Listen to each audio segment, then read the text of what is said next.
Sebelumnya saya ucapkan salam rahayu pada para pemirsa di manapun berada.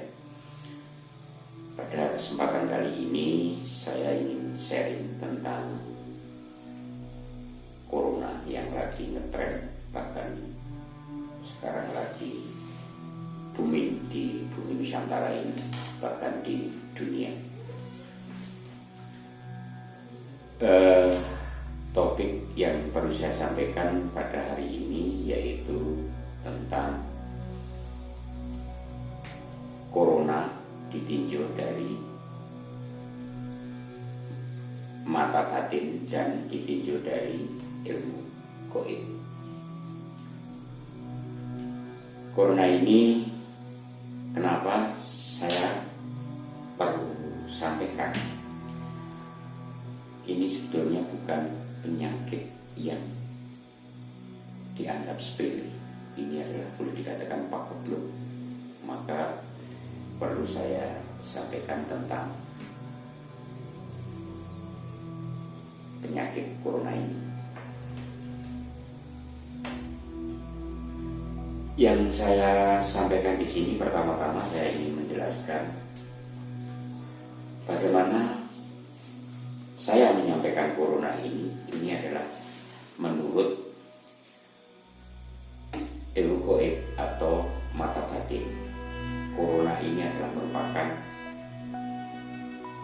kemunculan sosok atau pakebluk yang merupakan bagian dari seleksi alam.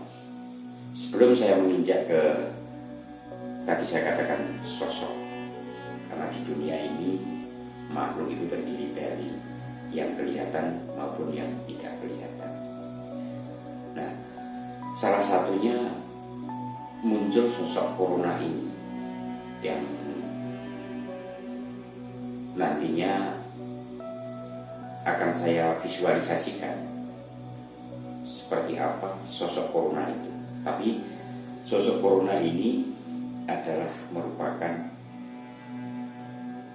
kemunculan di alam semesta ini secara bertahap. Bisa 100 tahun sekali, bisa 200 tahun sekali. Ini sudah menurut kalangan kaspuan ini memang sudah pernah muncul. Mungkin berapa tahun yang lalu itu pernah muncul. Maka corona ini merupakan suatu pakebluk atau seleksi alam, sehingga nanti akan membahayakan bagi khususnya umat manusia di dunia ini. Makanya ketika kita mendengar suara corona yang selama ini digemborkan, baik itu secara media maupun secara lisan langsung, ini kadang-kadang orang belum betul paham. Bahkan secara Jawa, ini tradisi orang Jawa sendiri sudah memahami apa itu pakebluk, apa itu yang namanya wabah penyakit yang menjangkit mungkin beribu-ribu manusia atau mungkin jutaan manusia yang mati karena wabah itu. Ini sebetulnya adalah hasil dari sinergi alam yang kurang pas dengan kehidupan manusia itu. Sehingga munculnya penyakit ini adalah merupakan yang paling penting, tanda kutip, ini adalah mencari jati dirinya manusia itu sendiri. Makanya di tengah pandemik semacam ini, sebetulnya kita sebagai umat manusia yang punya agama, kita harus meningkatkan keimanannya. Yang kedua, kita merenungkan jati diri kita sendiri. Makanya kemunculan sosok-sosok ini adalah muncul dari ketidaksinerginya antara alam manusia dan alam semesta ini. Kenapa? Ini terjadi karena 4 unsur. Unsur yang pertama, manusia atau alam ini adalah 4 unsur. Unsur yang pertama adalah unsur tanah atau unsur padat, kemudian unsur air atau cair, kemudian unsur mineral. Kemudian unsur api. Apabila ini tidak sinergi atau tidak seimbang, kadang-kadang dalam manusia unsur apinya saja kadang-kadang bisa orang itu mudah temperamen, emosional dan sebagainya, dalam arti emosional yang tak terbatas. Kemudian dari unsur air, air itu sebetulnya adalah sumber dari kehidupan. Meludaknya air dalam manusia ini adalah unsur yang namanya keserakahan. Kemudian ada unsur padat, ini adalah banyak orang yang mengandalkan okol, tidak akal tapi okol. Kemudian ada unsur yang namanya udara. Nah, unsur udara ini kadang-kadang kita mudah menghasut, mudah membohongi orang lain, sehingga kita terjebak dalam suatu perbuatan yang buruk. Nah, inilah dari 4 unsur yang ada di dunia ini. Nah, 4 unsur yang di dunia ini ketika tidak seimbang, ini juga membentuk sebuah makhluk atau sebuah sosok, sehingga sosok yang muncul ini yang akan menyeleksi alam dan akan membawa maut bagi orang-orang yang mestinya kebajikannya itu kurang, ini akan mudah. Makanya kita sharing pada hari ini, kenapa corona ini kok muncul pada tahun ini, kenapa corona ini kok harus muncul secara tiba-tiba sehingga harus memakan korban banyak. Ini sudah masuk dalam catatan dalam kehidupan. Jadi ini tidak ada kata tiba-tiba, itu tidak ada. Ini sudah ada aturan mainnya. Nah, aturan mainnya dari mana? Dari kehidupan manusia itu sendiri. Termasuk tadi yang saya sampaikan bahwa kehidupan ini perlu kita perenungan, perlu kita mawas diri sehingga kita selaras dengan alam ini. Makanya kesempatan ini saya menyampaikan kenapa secara mata batin saya bahwa corona ini adalah merupakan suatu sosok. Kemudian dari kenampakan sosok ini akan membawa suatu akibat yang fatal, bahkan mungkin bisa nyawa taruhan. Yang kita lihat sekarang ini banyak korban, dan ini belum seberapa. Prediksi saya ini belum seberapa. Bahkan menurut ramalan Jokowi, suatu saat akan ada yang lebih besar daripada ini. Tapi kita sebagai manusia yang dilahirkan sempurna, kita seharusnya sudah waspada, penuh ketenangan, penuh kebijaksanaan dalam menyikapi hal semacam itu. Kemudian saya ingin menyampaikan tentang bagaimana kita untuk mengantisipasi corona secara batin. Yang pertama,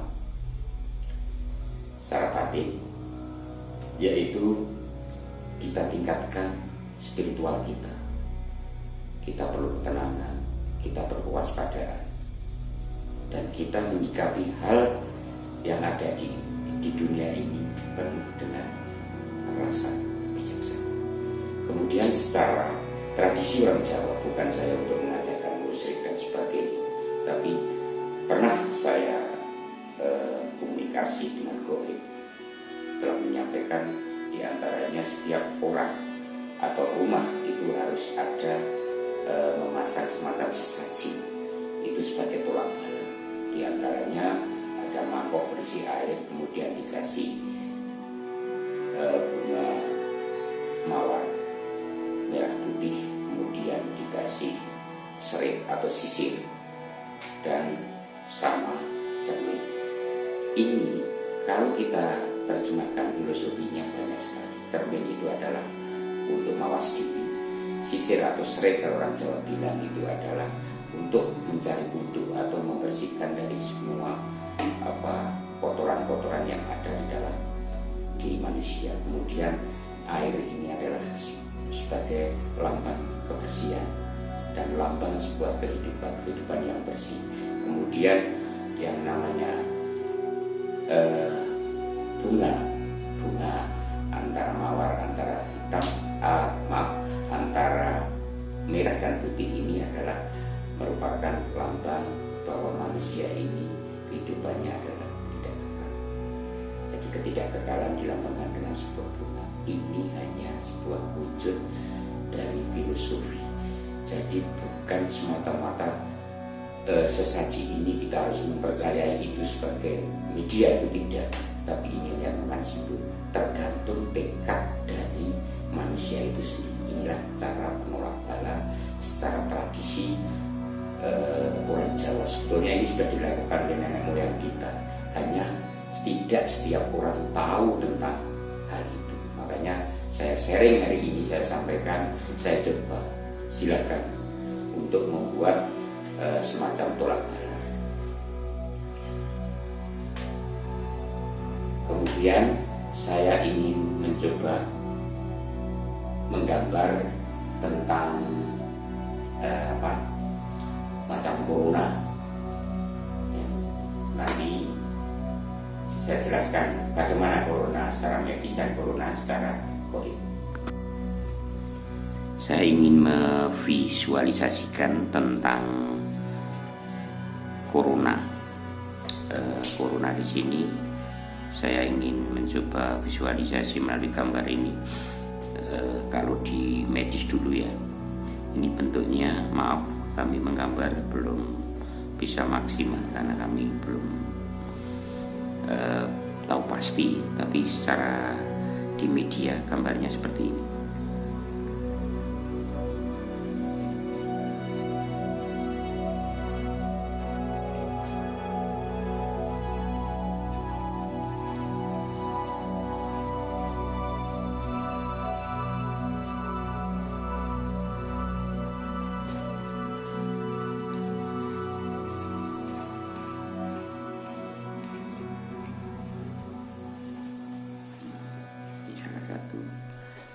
Gambar corona yang dilihat di media televisi,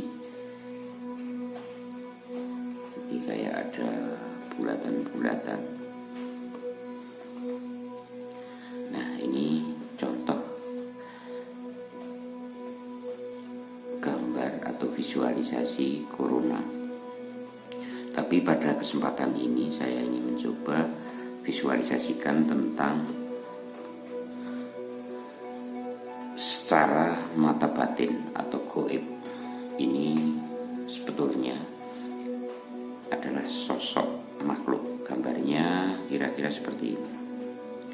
Jadi sebelum kelihatannya menurut batin itu memang seperti kayak tikar berjalan ini.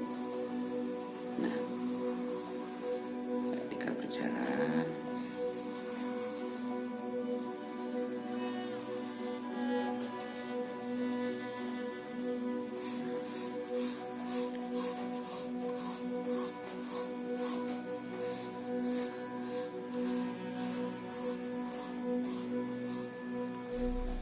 Tapi ini merupakan sosoknya bentuknya seperti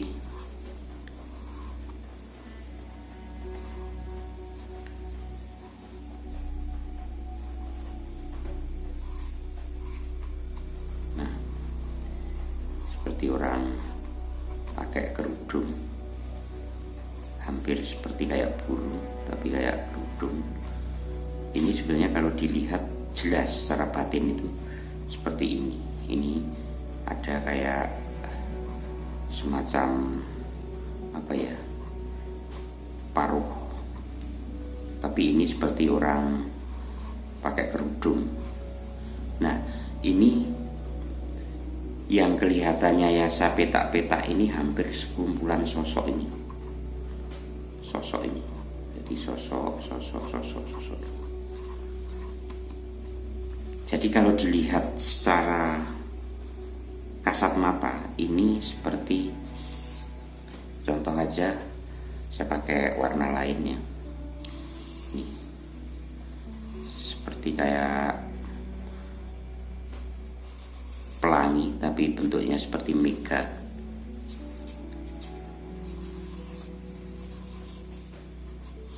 Ini kemunculannya dari mana? Nanti saya jelaskan lebih jelasnya bagaimana. Tapi kalau dilihat dari kasat mata seperti ini. Tapi kalau kita lebih perjelas, ini banyak makhluk-makhluk seperti ini.